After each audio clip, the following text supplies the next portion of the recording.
Hello students, welcome in my class. Today we are solving question number 15 of exercise 7.11.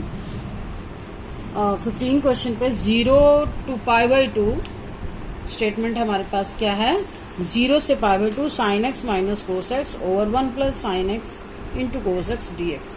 अब देखो इस question में भी हमारे पास 0 to a वाली प्रॉपर्टी फॉलो होगी, तो यहाँ पर हम सबसे पहले 0 to a वाली प्रॉपर्टी फॉलो करेंगे। और ऐसे क्वेश्चन में आपने स्टार्टिंग से गिवन फंक्शन को, गिवन इंटीग्रेशन को i के इक्वल रखना है, क्योंकि 0 to a प्रॉपर्टी फॉलो करने के बाद हमें ऐड करना होता है, तो i प्लस i 2i हो जाता है। तो यहाँ पर आपने ये चीज ध्यान रखनी है, 0 to a वाली प्रॉपर्टी में 0 to a, तो जहाँ पर आपको x दिखाई दे रहा है वहां पर a माइनस एक्स फॉलो करना है।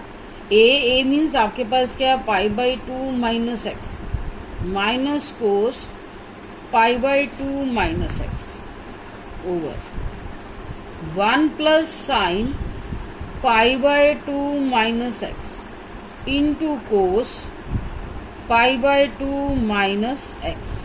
बाकी एक्सप्रेशन हमारा एज इट इज रहेगा, जहां एक्स है उसकी जगह a माइनस एक्स लिखना है बस। यहाँ मल्टीप्लाई का साइन है तो मल्टीप्लाई रहेगा। अब प्रॉपर्टी अप्लाई करने के बाद जो इसमें चेंजेस आने हैं वो करेंगे। साइन 90 माइनस थीटा क्या होता है, कोस थीटा, कोस एक्स हो जाएगा, कोस का साइन बन जाएगा ओवर 1 प्लस साइन कोस बन जाएगा एंड कोस क्या बन जाएगा, साइन बन जाएगा। ये आ गया dx। इसको सेकंड नंबर देंगे, एडिंग फर्स्ट एंड सेकंड,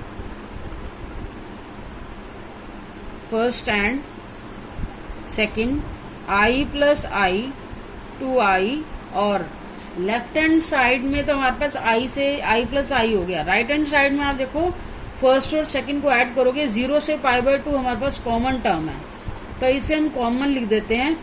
और एलसीएम में भी देखो बेस में 1 plus cos x into sine x है या 1 plus sine x into cos x है, तो डायरेक्ट बेस भी हम सेम ले लेते हैं, डायरेक्ट एलसीएम ले लेते हैं 1 plus sine x into cos x. अब हमारे पास रिमेनिंग टर्म क्या है, न्यूमिनेटर। न्यूमिनेटर में क्या है, यहाँ sine x minus cos x, पहले इसे राइट कर देते हैं, प्लस सेकेंड एक्सप्रेशन की क्या है, cos x minus sine x, और dx को आप कॉमन लिख दो। Cos x minus cos x plus sine x हो गया और sine x minus cos x हो गया। अब 0 से पाई बाई 2 हमारे पास क्या हो गया, अब कोई भी टर्म नहीं बची, ये आ गया हमारे पास 0 ही रहेगा, क्योंकि सारा एक्सप्रेशन कैंसिल हो चुका है, 0 पॉइंट समथिंग भी 0 हो गया। तो 2i is equal to 0, i is equal to क्या हो जाएगा, 0.2 इज इक्वल टू 0। तो यहाँ इंटीग्रेशन की वैल्यू हमारे पास क्या आई है, 0। नेक्स्ट क्वेश्चन पे आते हैं, 16 question. Question number 16, i is equal to 0 to pi log 1 plus cos x dx। तो यहां पर भी पहले हमें 0 टू a वाली प्रॉपर्टी फॉलो करनी है, 0 टू a। फर्स्ट एक्सप्रेशन है यहाँ पर 0 टू a, अप्लाई करोगे 1 प्लस कोस पाई माइनस एक्स। देखो जब भी आपको 0 टू a वाली प्रॉपर्टी फॉलो करनी होती है, आपने एक चीज का ध्यान रखना है कि आपका जो फंक्शन है ना वो चेंज होना चाहिए। जैसे आप 0 टू a कर रहे हो, 1 प्लस कोस एक्स है, आपका पाई माइनस एक्स करने पर क्या आ जाएगा, माइनस कोस आएगा। मतलब ये प्रॉपर्टी वैलिड ही तभी होगी, 0 टू a अप्लाई कर रहे हो और नेक्स्ट टाइम जब अप्लाई कर रहे हो आपका फंक्शन चेंज होना चाहिए। जैसे यहाँ पर आपका साइन एक्स होता तो साइन पाई माइनस एक्स हमारा चेंज ना होता, वही सेम टर्म आ जाती, तो वहां पर वो प्रॉपर्टी वैलिड नहीं होती। तो ये भी चीज आपको ध्यान रखनी है कि 0 टू a वाली प्रॉपर्टी आप जब फॉलो करते हो आपका फंक्शन चेंज होना चाहिए। जैसे कि हमारा यहाँ हो रहा है log 1 प्लस, जहां आपने अप्लाई की क्या आएगा, माइनस कोस एक्स आएगा ना, क्योंकि सेकंड क्वाड्रेंट में कोस क्या होता है, माइनस होता है, तो यहाँ माइनस कोस एक्स आएगा। मैंने यहाँ प्लस का साइन भी लगा दिया और माइनस भी, इसकी जगह हम माइनस कोस एक्स लिखेंगे। अब आप एक साइन भी लगा सकते हो, नेक्स्ट स्टेप में एक साइन लगवा देती हूँ, 1 माइनस कोस एक्स। तो हम ये स्टेप डायरेक्ट भी कर सकते हैं, ऐसे भी लिख सकते हैं, ये लिखने की जरूरत नहीं है, सेकंड क्वाड्रेंट में कोस क्या होता है, माइनस होता है। तो यहाँ चेंज आया है हमारा, पहले फंक्शन क्या था 1 प्लस कोस एक्स, चेंज आना चाहिए तभी आप 0 to a वाली प्रॉपर्टी वैलिड करोगे। अब adding first and second, adding first and second क्या आएगा, i प्लस आई, कितना आया, i प्लस आई से ऐड करोगे, आप देखो फर्स्ट और सेकंड को ऐड करोगे तो 0 से पाई तो हमारी कॉमन टर्म है, तो इसको 0 से पाई कर दो। और पहला एक्सप्रेशन क्या है, log 1 प्लस कोस एक्स, और सेकेंड एक्सप्रेशन क्या है, ऐड करोगे log 1 minus cos x, dx भी कॉमन रख देते हैं। log m प्लस n क्या होता है, log m इंटू n।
1 का इंटीग्रेशन x 0 से π/2। अब आपको क्या करना है, I1 की वैल्यू निकालनी है log 2 और यहाँ upper limit minus lower limit I1 minus इससे आगे लिख दो π/2 log 2। अब इसे स्टेप को 5th नंबर दे दो क्योंकि आपको I1 की वैल्यू निकाल के इसमें पुट करनी होगी। I1 को अब सोल्व करते हैं। I1 इज इक्वल टू क्या है, 0 से π/2 log sin 2x dx।